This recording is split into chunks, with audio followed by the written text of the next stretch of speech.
Donc l'idée, c'est d'utiliser les standards du web pour créer des applis, parce que les standards du web ils évoluent assez vite et il y a tout un mouvement qui fait que on va avoir de plus en plus d'applications possibles en mode web, et notamment sur les mobiles.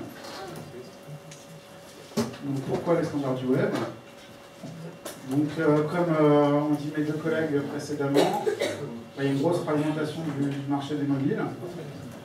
Donc là c'est un graphique sur le marché US, mais le marché français a priori il n'est pas très loin de ça, avec un petit peu moins de BlackBerry. Par contre le point commun sur toutes ces plateformes, c'est qu'il y a le même moteur de rendu dans le navigateur web. Donc on a un gros dénominateur commun. Donc quand on va développer une appli web, on sait que le rendu va être exactement le même sur toutes ces plateformes, avec des petites différences, mais c'est le même moteur de rendu, le même projet open source qui s'appelle WebKit.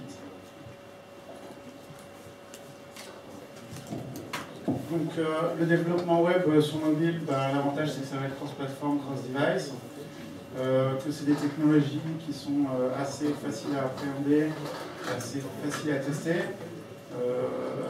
L'interface que vous allez faire, vous allez pouvoir la tester directement dans votre Chrome sur votre ordinateur. C'est très très rapide à prendre en main. Donc c'est principalement que des technologies gratuites et open source. Il suffit d'avoir un bloc-notes et puis un Chrome pour pouvoir tester ces applis-là directement. Ça va très très vite. Donc il y a le W3C qui essaye d'implémenter petit à petit des nouvelles features dans les browsers. Donc tout ce qui est l'accès au matériel, au contact, à la caméra, etc. Donc de nouvelles API qui vont nous permettre de faire vraiment des applications dans le navigateur. Et donc un autre avantage, c'est que nos applis ne nécessiteront pas forcément d'installation. Donc ça dépend si on veut accéder au matériel ou pas. Mais on va pouvoir accéder à notre appli directement via une adresse web en fait. Ça c'est un point qui est pratique quand même. Voilà, puis comme ont dit mes collègues, il y a un seul code à développer, et forcément un seul code, c'est moins de code et donc c'est moins de bugs. C'est mathématique. Voilà, sinon au niveau du coût, c'est un peu la même problématique que tout le monde. Quand on veut développer une appli mobile, actuellement on doit faire trois développements séparés. Donc on cherche nous aussi des solutions pour réduire les coûts et aussi optimiser la maintenance et l'évolution des applications. Parce qu'en général, une application ça évolue toujours, donc il faut la maintenir. Si on a un seul développement à maintenir, c'est toujours plus pratique à tester, à faire évoluer. Donc faire du développement web sur mobile. Donc il y a plusieurs façons de faire. Donc éventuellement on peut faire ça à la main avec son bloc-notes, ses tags HTML et puis son petit JavaScript. Ça marche, il n'y a pas de souci. Par contre, dès qu'on veut construire des applications un petit peu plus grosses, il va falloir qu'on utilise des outils. Donc il y a deux types de librairies qui existent sur le marché. Il y a les librairies avec de l'UI, donc ça veut dire des widgets qui vont être inclus, qui vont vous permettre de dessiner votre interface. Donc les librairies principales, c'est jQuery mobile, et puis il y a aussi SenchaTouch, il y a aussi JQuery, JoApp, enfin il y a plusieurs solutions. Les deux plus grosses, c'est jQuery et puis Sencha. Dojo, éventuellement, que je ne connais pas malheureusement. Et donc après, il y a d'autres librairies qui ne contiennent pas du tout d'UI, donc c'est vous qui allez faire votre design graphique, qui allez faire vos boutons, etc. Donc c'est des librairies beaucoup plus légères. C'est souvent des utilitaires, donc des jQuery plus light, avec juste ce qu'il faut, par exemple XUI, Zepto ou IUI. C'est des librairies très basiques.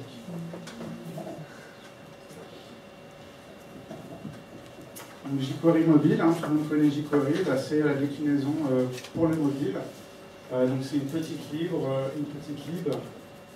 qui est faite pour rendre des pages web, les améliorer pour un environnement tactile. Donc on va pouvoir facilement faire un site web comme on a l'habitude de faire, mais on va pouvoir le rendre tactile, c'est-à-dire avec le défilement au swipe, au doigt, rendre des éléments touchables.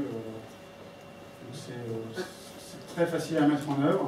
N'importe quelle personne qui sait faire du HTML elle pourra faire des pages qui sont accessibles sur mobile et sur tous les devices, que ce soit des iPads ou des iPhones.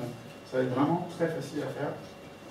Donc c'est une licence complètement open source, donc c'est bien aussi. Voilà, donc ça c'est vraiment accessible à tout le monde, ça permet de faire rapidement un site web, on va dire, pour le mobile. Donc après, il y a une autre librairie qui est un peu concurrente et qui a une approche différente, c'est SenchaTouch. Donc SenchaTouch, la différence c'est que c'est une application qui va vraiment être 100% JavaScript. Vous n'aurez pas du tout de HTML à faire, ce sera juste déclarer des objets, les configurer en JavaScript. Et ça, ce sera exécuté sur votre mobile, sur votre tablette, dans le navigateur. Donc l'avantage de SenchaTouch, c'est qu'il y a tout un tas de composants graphiques. C'est souvent ça qui est difficile à faire dans le mobile. C'est l'interface graphique. Bon, déjà, il faut que ce soit beau, et puis il faut que ça marche bien. On l'a dit tout à l'heure, c'est toujours chiant d'implémenter du scrolling, une position absolue dans une interface web. Là, ça va vraiment être intégré. Il suffit de mettre scroll égale true sur un composant, et puis il est scrollable directement. Donc c'est sympa. Après, ce qui est bien aussi, c'est que c'est vraiment une solution orientée entreprise. Donc derrière, il y a de gros moyens pour fournir une solution à la hauteur, avec vraiment une bonne documentation, des bons exemples, un forum où il y a des gens qui sont payés pour vous aider.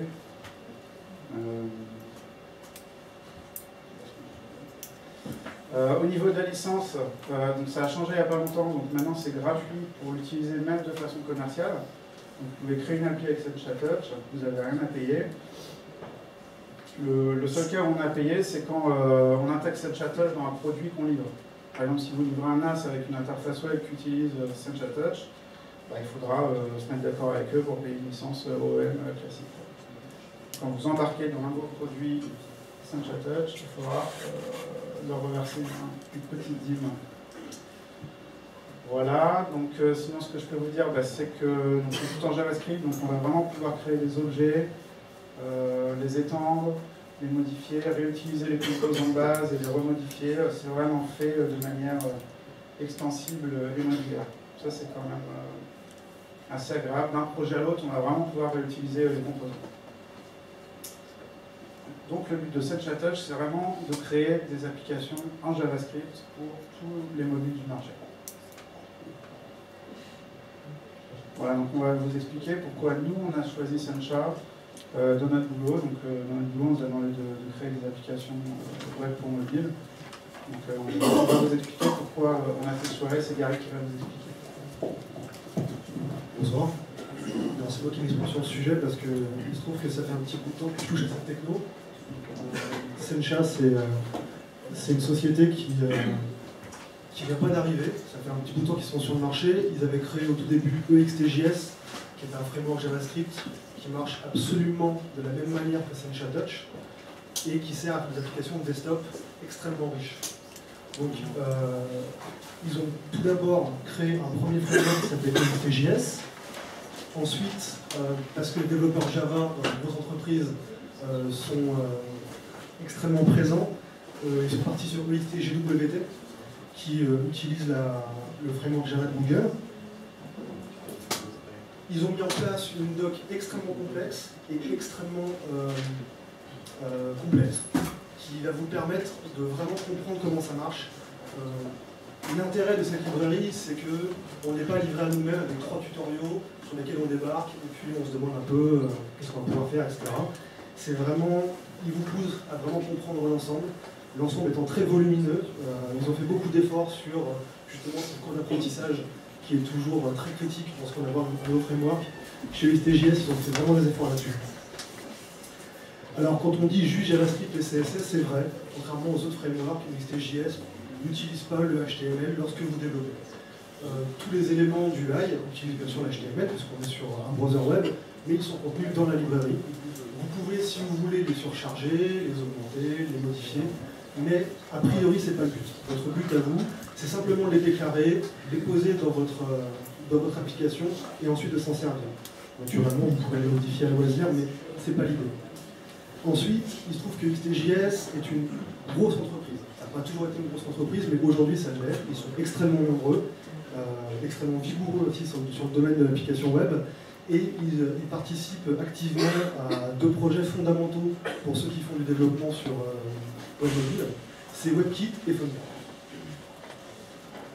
Donc, l'intérêt, c'est que, évidemment, vous développez un seul code, en principe, a priori, et vous pouvez le déployer sur toutes les plateformes que vous voulez, en tout cas iOS, Android et celle de RIM. Et du coup, vous avez, comme vous l'a dit Julien, un gain de temps, un gain d'argent, tout ce qui paraît assez classique. Donc on vous a fait un petit historique de Sencha, pour vous prouver qu'il ne démarre pas d'hier. Ça a commencé en 2006 avec Jacques Slocum, on peut en parler, enfin, on peut juste le citer. C'est quelqu'un qui a vraiment initié tout le concept de XTJS et des énormes frameworks JavaScript très complexes, libre produit, etc. Qui était d'ailleurs basé à la base sur le framework de Yahoo.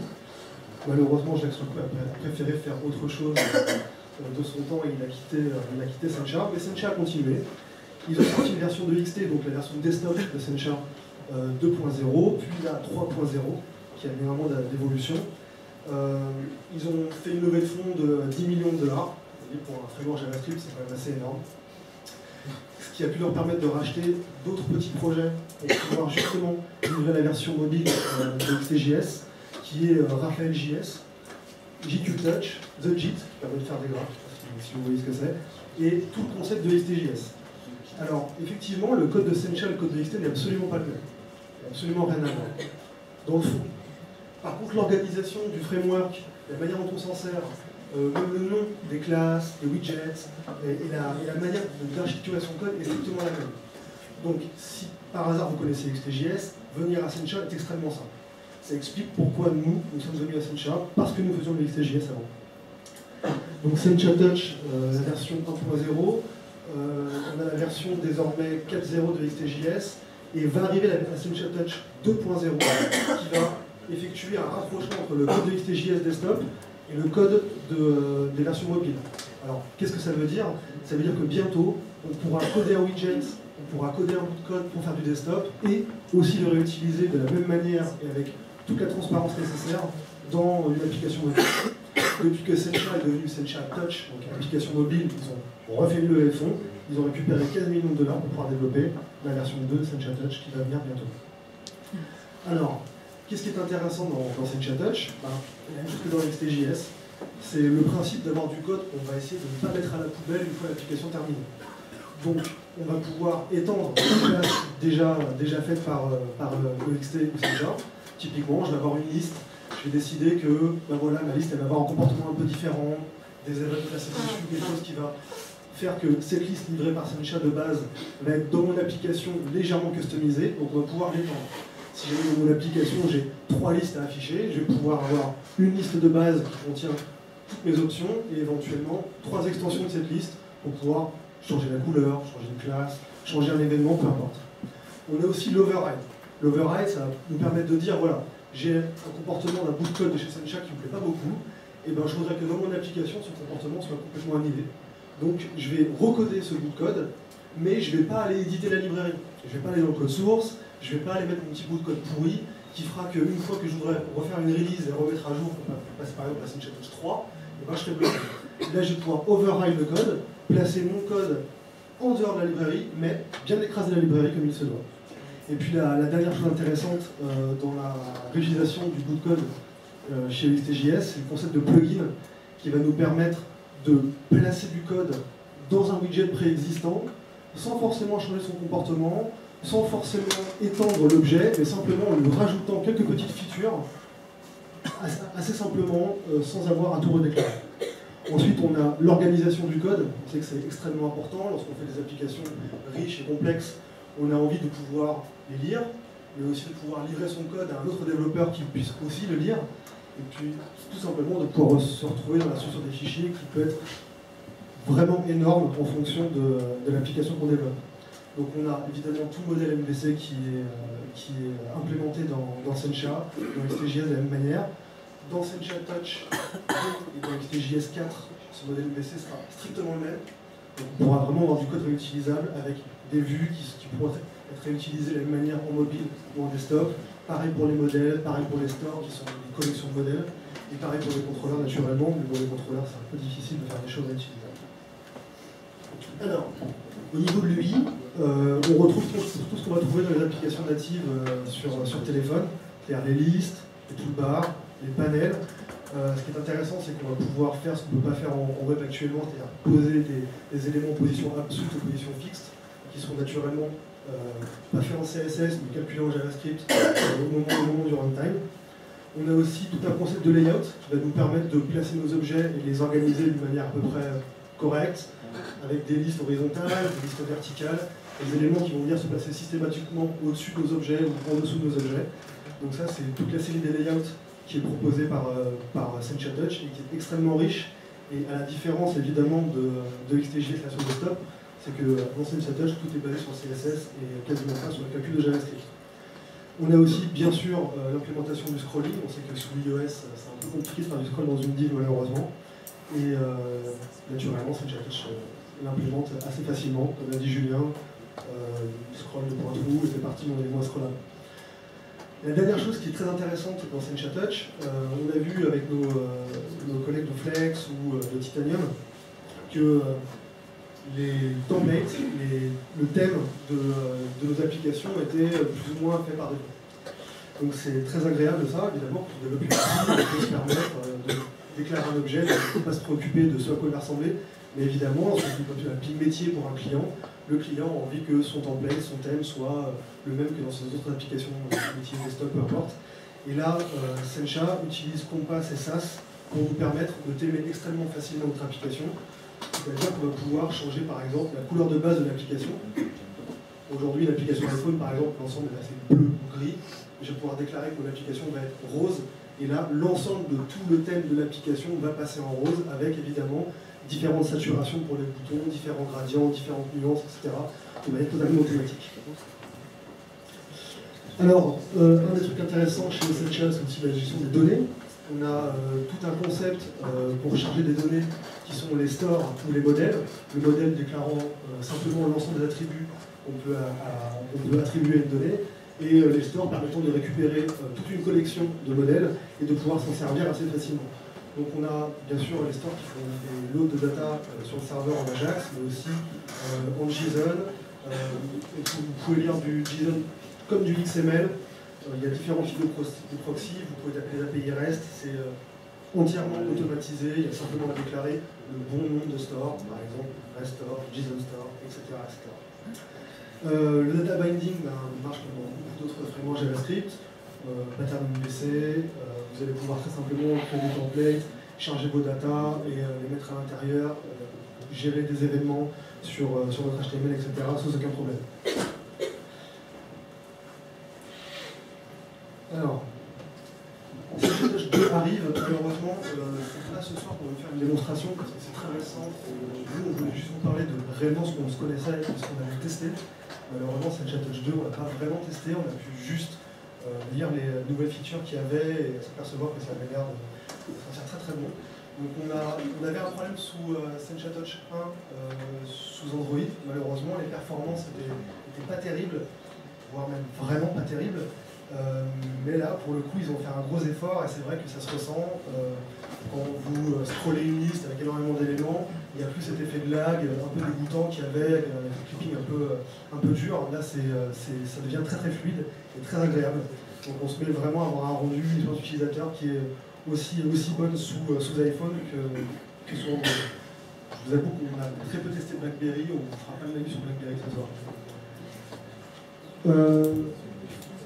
Alors, effectivement, il y a des avantages dans Sencha et puis il y a des inconvénients. Le premier inconvénient, c'est que ça ne marche que sous WebKit.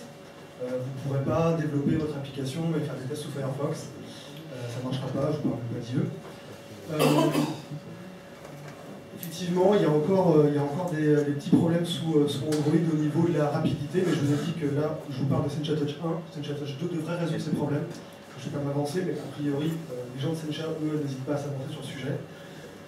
C'est vrai que le footprint aussi n'est pas forcément très léger, comparé à un autre framework comme jQuery Mobile, etc. C'est un peu plus lourd. Il y a énormément d'images qui sont inclus dans les CSS, qui va vous faire un chargement du CSS au début qui va être un peu lourd et qui va vous éviter ensuite une multiplication de requêtes HTTP lorsque vous allez charger votre interface qui est elle-même aussi assez intéressante. Et vous allez charger le CSS de base dans le cache, c'est très très agréable. Le dernier inconvénient, c'est le fait que effectivement la l'API JavaScript est très spécifique. Il y a tout un wording qui appartient à Sencha. Il y a voilà, et si effectivement c'est pas en prenant l'API en regardant l'arborescence qui va représenter des centaines d'items que vous allez vous y retrouver facilement, mais comme je vous l'ai dit, avec un ensemble de vidéos, de tutoriels, etc. Et puis en apprenant ce wording, on arrive facilement à s'y retrouver, même si entre le moment où on commence et le moment où on a une application riche, fonctionnelle, il y a quand même un petit temps d'adaptation. Ce qu'on avait dit, c'est environ un mois, de boulot. Voilà. Donc c'est vrai que ça fait un taux d'apprentissage qui n'est pas la même que sous jQuery, mais en même temps, les capacités ne sont pas les mêmes non plus. Donc voilà typiquement à quoi ressemblent les applications Sencha. Vous pouvez voir qu'il n'y a pas vraiment de différence avec ce que vous pouvez voir sous Titanium ou Flex, où on retrouve bien des toolbars, des listes avec des boutons, des éléments en floating, vraiment dans tous les sens, etc. Comme je vous l'ai dit, on peut entièrement customiser les applications Sencha. On n'est pas obligé de se tenir au CSS ou au HTML que Sencha propose. Là, c'est un exemple d'application qu'on a fait pour un magazine de luxe qui vend des demeures de luxe. Voilà. Et on voit bien que ça n'a strictement rien à voir avec une application mobile classique. On est sur du entièrement customisé. Je vous ai préparé un petit bout de code pour vous montrer grosso modo à quoi ça ressemble la prise en main et le début de l'application Sencha. Donc n'oubliez pas, on est vraiment dans un browser, on tape le DOM. Donc la première chose à vérifier, c'est si le DOM est ready. Vous retrouvez ça dans tous les frameworks JS. Ensuite, il y a une espèce de bootstrap de votre application qui va permettre de sandboxer un peu tout ça, de créer des namespaces, on n'a pas le framework JavaScript qui se respecte. En l'occurrence, là, on crée une application quiz. Alors, on n'a pas vraiment développé l'application pour vous ce soir, contrairement à nos acolytes qui étaient juste avant, qui ont fait des applications vraiment avec des exemples concrets. Nous, on ne s'est pas foutu de ce côté-là, on vous a fait juste un exemple de code, vous n'aurez pas l'interface visuelle. Mais néanmoins, c'est comme ça que ça marche. Là, l'exemple, c'est juste de créer une application quiz simple dans laquelle on va poser des questions en slidant, puis y répondre, envoyer les réponses sur le serveur. Donc vous verrez que le name quiz qu'on déclare dans cette application va nous créer un namespace de notre application qui va nous permettre ensuite de placer tous nos objets, nos vues, nos contrôleurs, nos modèles dans ce namespace. En l'occurrence, on va créer deux premières vues. Une première qui va être la home page, un simple panel avec un bouton qui va permettre d'accéder à l'écran d'après. Et puis un carrousel qui va nous permettre de slider des pages les unes derrière les autres, qui seront chargées dynamiquement, bien sûr, on verra ça ensuite. La dernière partie de ce bout de code, qui est vraiment le début de l'appli, c'est la déclaration du viewport. Le viewport est différencié de n'importe quelle autre vue par simplement le fait qu'il est en full screen, qui permet d'avoir un panel qui prend l'ensemble de la tête du device, bien sûr, qui va pouvoir se resize, qui va gérer la rotation. Lorsque vous allez bouger votre device, il va enchaîner des ensembles d'événements en cascade pour faire en sorte que les éléments se replacent correctement et que l'application web se resize et rotate correctement. Ensuite, on place tout simplement les deux vues qu'on a créées au-dessus dans les items qui sont contenus dans le viewport. Jusque-là, rien d'incroyable. Donc ça va ressembler grosso modo à ça. C'est un peu malheureux de vous montrer ça, mais c'est un petit screenshot de ce à quoi ça peut ressembler, c'est-à-dire un panel vide avec simplement une toolbar en dessus, deux boutons. Donc on va regarder juste la home page. Je vous parlais tout à l'heure du fait qu'il est un peu compliqué dans iOS, enfin beaucoup d'iOS parce que c'est quand même la target principale. C'est un peu compliqué de déclarer des éléments en position fixe en CSS, comme déclarer le scroll. Donc pour ça, on a les docked items dans Sencha, touch, qui vous permettent de dire voilà, je veux placer des éléments, mais je veux pas qu'ils soient dépendants de mon scroll, etc. Je veux qu'ils soient fixes dans ma page. Donc on a des docked items, par exemple ici c'est une toolbar, dans laquelle on va dire qu'elle sera toujours placée en haut. J'aurais pu placer la place de top ici bottom, la toolbar était en bas, et ne bougez pas en fonction du scroll du reste de la page. Ensuite, les items, c'est un peu comme dans l'autre slide, on place des éléments. Il y a un concept assez intéressant dans Sencha qui permet au runtime de ne pas exécuter trop de création d'objets. si vous déclarez un code et que vous mettez des new partout, au runtime, tous les new vont être exec et ça va faire un gros chargement. Dans Sencha, on a la création des Xtype qui simplement permet de dire je vais déclarer un panel, je vais déclarer un élément, une toolbar, peu importe, mais je veux que ce soit render et je veux que ce soit analysé uniquement au moment où elle est utilisée. Donc ce petit concept de Xtype permet de déclarer des éléments sans qu'ils soient au runtime exec au niveau JS. Donc on a Xtype container, on a Xtype bouton. Ici on déclare un container plutôt qu'un panel. Parce qu'on a un gros problème aussi lorsqu'on fait des applications web, c'est que c'est très loin. On est dans le DOM, on est sous WebKit. C'est vrai que lorsqu'on fait ça sous un desktop, on peut imbriquer N panels les uns dans les autres, et finalement, bon, c'est un render, mais ça se passe plutôt bien. Quand on est sur une appli mobile, le fait d'avoir 3-4 panels, 3-4 divs imbriqués sur les autres, on s'en passe tellement vite. Si vous faites du slide et que vous avez derrière votre home page qui est resté, plus l'écran d'avant qui est caché mais qui attend pour venir, vous allez finalement slider et avoir du lag assez rapidement. C'est pour ça qu'on essaye d'avoir des composants qui sont le plus légers possible. Donc si vous n'avez pas besoin de certaines options, autant prendre le composant le plus simple. En l'occurrence, le panel est plus compliqué que le container, donc ici on utilise un container parce qu'on n'a pas besoin de panel.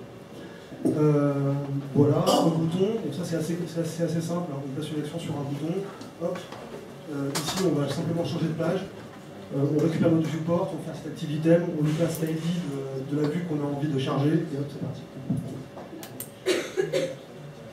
Le dernier petit code, c'est pour vous montrer simplement ce que ça donne un scroll horizontal. Vous voyez que chez Sencha, il ne vous demande pas de réinventer la roue, hein.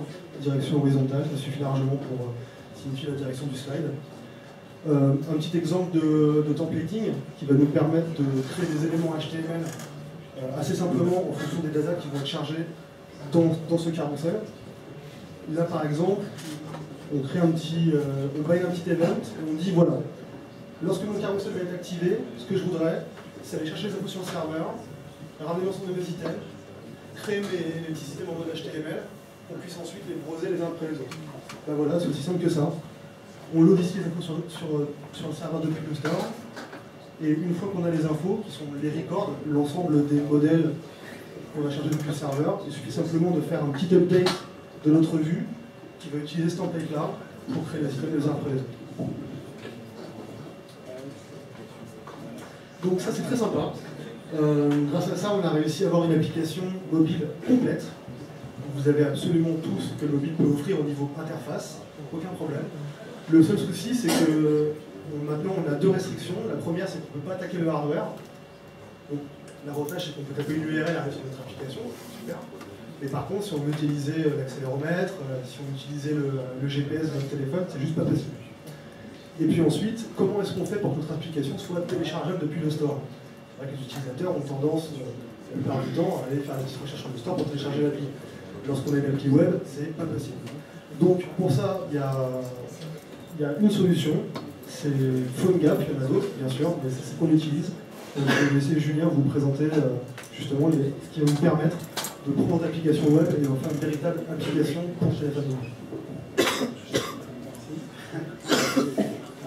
Donc PhoneGap, c'est un outil supplémentaire. Donc, comme Gary vous a expliqué, on crée son appli web. Donc là, en l'occurrence, c'était avec Sencha, mais votre appli web, vous pouvez la créer avec d'autres outils, ou autres, ça c'est en fonction de vos besoins. Une fois que vous avez votre appli web et que vous voulez qu'elle soit publiée sur le store, ou alors accéder au device, donc vous allez utiliser PhoneGap, qui est en fait une sorte de coque par-dessus votre application web. Donc voilà, là c'est un petit tableau comparatif entre les applis natives, les applis web et les applis web qui utilisent PhoneGap. Donc l'appli web qui utilise PhoneGap, l'avantage qu'elle a, c'est que non seulement elle peut être utilisée sur Internet, mais en plus elle va pouvoir être installée via un store, utiliser le matériel du téléphone, donc elle a tous les avantages combinés. Donc pour info, ça peut être un peu confusing. PhoneGap, ils ont été rachetés il n'y a pas longtemps, et en fait la partie, le code a été donné à la fondation Apache, et le nouveau nom maintenant du code de PhoneGap, c'est Callback. Voilà. PhoneGap, c'est la partie business, service, formation, etc. Donc Donc qu'est-ce que c'est que Callback, alias PhoneGap? Donc Callback, ça permet à des applications web d'avoir quasiment les mêmes fonctionnalités que des applis natives. Par exemple, accéder au hardware, faire des appels à du code Java, etc. Ça permet aussi à des applis web d'être visibles sur les stores, d'être packagés comme des applications normales.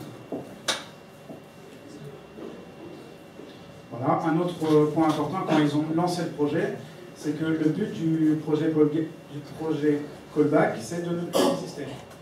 Je m'explique. En fait, Callback, ça implémente des API dans le navigateur. Ces API sont des API qui vont être standards bientôt. Mozilla, WebKit sont en train d'implémenter petit à petit toutes les features que Callback propose dès aujourd'hui. Donc dans un certain nombre d'années, Callback sera plus nécessaire puisqu'on pourra directement accéder au contact, à la caméra, à toutes les fonctionnalités du téléphone directement dans le navigateur. Voilà, donc c'est un travail d'anticipation et d'homogénéisation selon les plateformes. Donc, qui est PhoneGap Callback? Donc à la base, c'est une boîte qui s'appelle Nitobi.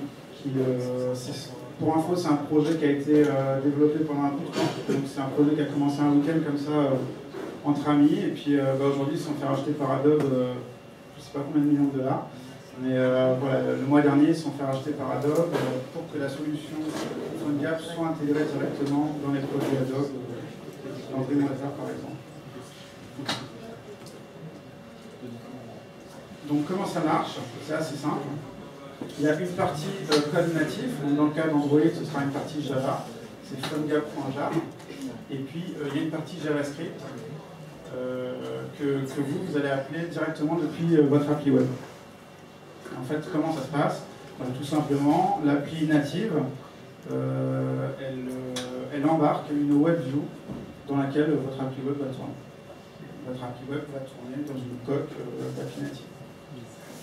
Et ensuite, donc, le fameux PhoneGap.jar, la partie native, va exposer au JavaScript des capacités natives de votre appareil, l'accès au matériel, l'accès au contact, etc. Et ce qui est intéressant, c'est que l'API JavaScript va être la même quel que soit le device. Il y a un gros travail d'uniformisation, donc que ce soit sur iOS, sur Android, sur Samsung, pour accéder au contact, ça va être la même API JavaScript. Pour accéder à l'appareil photo, c'est pareil. Donc le code de votre API web sera le même partout. Un petit exemple d'utilisation sur Android, c'est assez simple. Donc déjà, vous téléchargez sur le GitHub Callback Android, donc c'est le projet Callback pour Android. Ensuite, vous avez un petit binaire qui vous permet de créer un squelette de projet vide. Une fois que vous avez créé ce projet, hop, vous allez dans votre console, vous faites Ant debug install. Et donc tout ça, en 5 secondes, vous avez l'exemple PhoneGap de démo qui tourne sur votre téléphone directement. Donc c'est vraiment super simple à mettre en œuvre. Pour ceux qui ont un peu plus de temps et des grosses machines, il y a toujours le plugin Eclipse qui permet directement dans l'interface d'Eclipse de générer le projet modèle PhoneGap et puis de le tester sur votre téléphone. Voilà, pour le petit ROM. Donc sinon sur comment on va tester et débugger notre application, c'est pas simple parce qu'on est dans une WebView qui est dans une application. Donc déjà, vous savez sûrement déjà, il ne faut pas utiliser l'émulateur Android, c'est très lent. C'est pas simple, il vaut mieux s'acheter un petit téléphone Android pas cher et tester directement dessus. On gagne beaucoup de temps. Ça c'est un petit conseil. Et sinon, sinon utiliser Xcode pour les tests iOS, ça marche très bien. C'est pas un émulateur, c'est un simulateur, ça marche mieux. Ensuite, le console.log que vous allez faire dans votre navigateur, vous allez pouvoir le retrouver dans votre log4 d'Android. Et sinon, il y a des outils plus poussés, par exemple le WineRe. Donc ça, c'est un remote debugger pour votre application web. Vous allez faire tourner une appli web dans votre mobile, mais de votre ordi, vous allez pouvoir l'inspecter, donc inspecter le DOM, appeler du JavaScript, faire des tests. Voilà. Donc il n'y a pas encore l'inspecteur pas à pas, mais c'est en cours. Et sinon, il y a aussi JS Console, c'est un autre petit outil très simple pour faire de la remote console.